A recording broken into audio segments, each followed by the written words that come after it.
the idea of speaking about solutions to a place like this that we're in. And you have been one of those voices that has been trying desperately to kind of hold that above water, that there is still an option, there is still a way forward. And as somebody that has spent a bulk of your life reaching across different aisles and trying to kind of bring people closer together, what does that look like? What is the starting point for that? What is the place realistically that we can try and reach from a starting point like the one that we're in now? I've tried to make the case that it should not be so difficult to hold three thoughts simultaneously. That the actions on October 7th against Israelis violated international law and human dignity and should be out of the playbook of how even a conflict is conducted. That the actions that Israel has taken subsequently, primarily in Gaza, and the collective punishment and suffering meted out to the Palestinian population in Gaza are beyond international law and should be out of the playbook. And thirdly, without justifying either of those things, there is a context, and one cannot approach this without understanding the reality of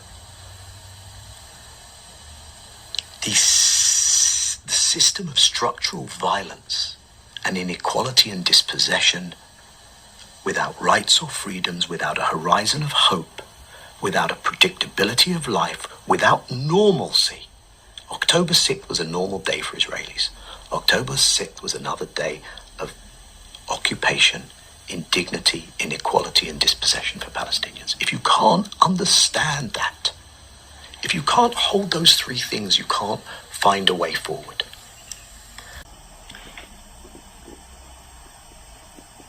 I think part of this has been a fight over Jewish values.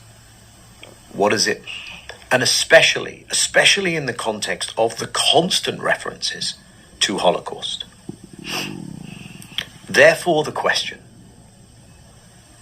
when we say never again, is that a narrow, parochial exhortation that applies to never again for Jews? Or is it a universalist cry? Never again, full stop. Does this translate into a shift in politics? I think it's important to have Jewish voices out there. It gives confidence to others. I think it's incredibly important to make the assertion that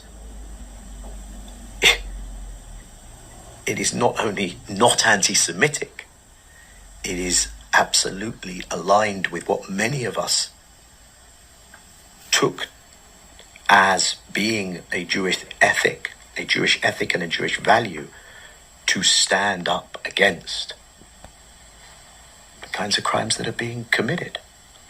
I also think there's a not insignificant element of Holocaust trivialization, perhaps even Holocaust revisionism going on in the way some of this is being talked about. So these are very hard times in Jewish communal life. I think there's a lot of confusion.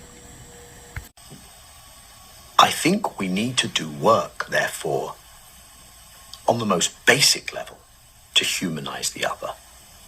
But that is not an exercise in kumbaya hand-holding. It's a political exercise. And it's the basics of politics, is power. And there is a power asymmetry here. There is a power dynamic here. And the only way Israelis will have security is not going to be that one more day of bombing, that extra tunnel, that picture of Yahya Sinwar. It's going to be when Palestinians have security and rights and dignity. And we haven't addressed those things.